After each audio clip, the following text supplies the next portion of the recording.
On vous parlait hier de Donald Trump qui a ajouté ces derniers jours le canal de Panama, le Groenland, au territoire qu'il voudrait conquérir. En plus du Canada, qui, a-t-il dit à plusieurs reprises, deviendrait ainsi le 51e État américain.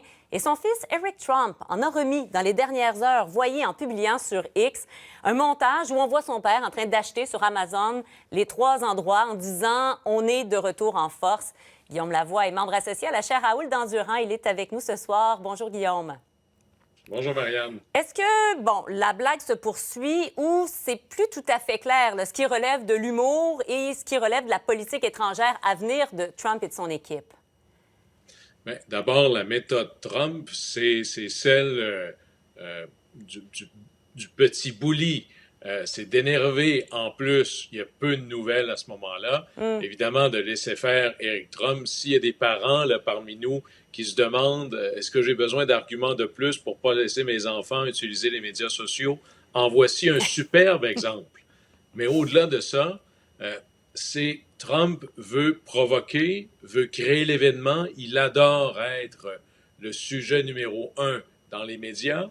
Et peut-être reconnaissons qu'il vit les meilleurs moments de sa présidence. Faire toutes les nouvelles qu'il veut, dire tout ce qu'il veut sans la responsabilité du pouvoir.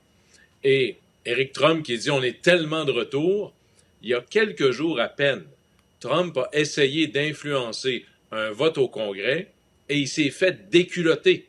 Alors l'exercice du pouvoir est peut-être un peu plus difficile. Puis à la fin des tweets de ce genre-là, je pense à cette citation de René Lévesque, il y a des moments où on répond pas à la bêtise, on l'ignore. En ce qui concerne justement le Canada, 51e État, est-ce que c'est aussi une stratégie de l'équipe Trump pour affaiblir ou déstabiliser l'équipe canadienne de négociation? Oui, ça fait partie de son style. D'abord, reconnaissons que ça n'arrivera pas, là.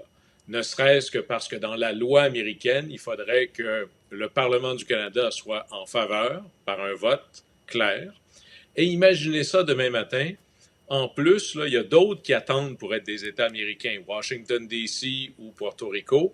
Alors, si jamais ça arrivait demain matin, ce serait le cauchemar de Donald Trump parce que la majorité serait acquise aux démocrates, à tout le moins pour une génération. Alors, des fois, c'est davantage pour tester à force de brasser la cage. On voit si l'autre va paniquer, s'il est en ordre dispersé, qui va mordre à l'hameçon. Et je sais que c'est incroyablement tentant de répondre, puis de l'envoyer promener et de lui dire, écoute, on pourrait lui dire, si tu avais au moins les moyens. Vous savez, le gouvernement américain, son dernier déficit, c'est 28% du budget, là. Lui-même, quand il était président, il a fait pas augmenter, il a fait exploser la dette. Alors peut-être qu'il n'y a pas les moyens de se payer un autre bout de pays, lui qui a de la difficulté à payer ses propres factures. Mais dire ça, ce serait jouer dans son jeu. On est mieux de... Vous savez, au baseball, les meilleurs joueurs ne s'élancent pas à tous les lancers, surtout ceux qui sont là juste pour vous faire commettre l'erreur. Faut attendre notre balle, comme on dit justement au baseball. Attends la tienne. Parlons également de ce qu'a annoncé Donald Trump, aujourd'hui, dans la foulée de la décision hier de Joe Biden de révoquer la peine de 37 condamnés à mort. Trump a dit, qu'il allait ordonner à son administration de chercher à faire condamner à la peine de mort davantage d'accusés. Est-ce qu'on peut dire que ceci explique cela, là, que Biden a voulu éviter ce qui se dessine, Guillaume? Ben non, là-dessus, je pense que là, on a un véritable débat politique. Et autant l'idée qu'un président pardonne son fils, qui est au cœur d'un débat politique, ce n'est pas un geste présidentiel. Si le pardon est pour exister, c'est comme ça qu'il doit être utilisé pour quelque chose où il n'y a pas de lien personnel avec Biden. C'est pas particulièrement agréable d'éviter des souffrances à des gens qui ont été des criminels éhontés. Ils ont été condamnés à mort. Mais là, c'est une différence politique et philosophique. Est-ce que la peine de mort est une bonne chose? Je pense personnellement que non.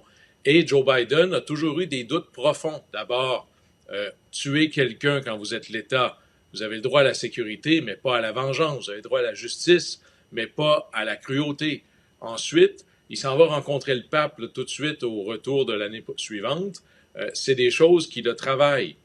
Et ce genre de choses-là, il les a pas libérés là, pour qu'ils s'en aillent chez eux. Il a commué leur peine de mort en une peine de prison à vie. Et déjà, aux États-Unis particulièrement, on a énormément de doutes sur la validité de certains processus. C'est-à-dire que ceux qui sont moins équipés pour se défendre sont bizarrement toujours plus coupables, les peines sont toujours très sévères. Il peut y avoir des erreurs de justice. Et déjà, on avait mis un haut là pour réouvrir presque tous les dossiers. Alors, tant du point de vue éthique, philosophique que politique, Joe Biden ici utilise le pardon pour se positionner et faire un débat.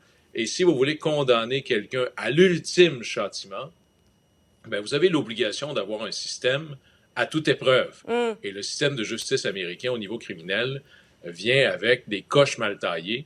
Et donc, peut-être qu'on a raison d'hésiter. Je pense que c'est une bonne décision du président Biden. Mais Trump est légitime d'avoir une autre vue. La moitié des États aux États-Unis ont la peine de mort. L'autre moitié ne l'a pas. Le trois quarts des mises à mort sont dans 4 États seulement. C'est un véritable débat aux États-Unis. Et je suis sûr que si on ouvrait la chose, ça en serait un au Canada. Oui, clairement, Biden et Trump ne s'entendent pas sur cette question-là.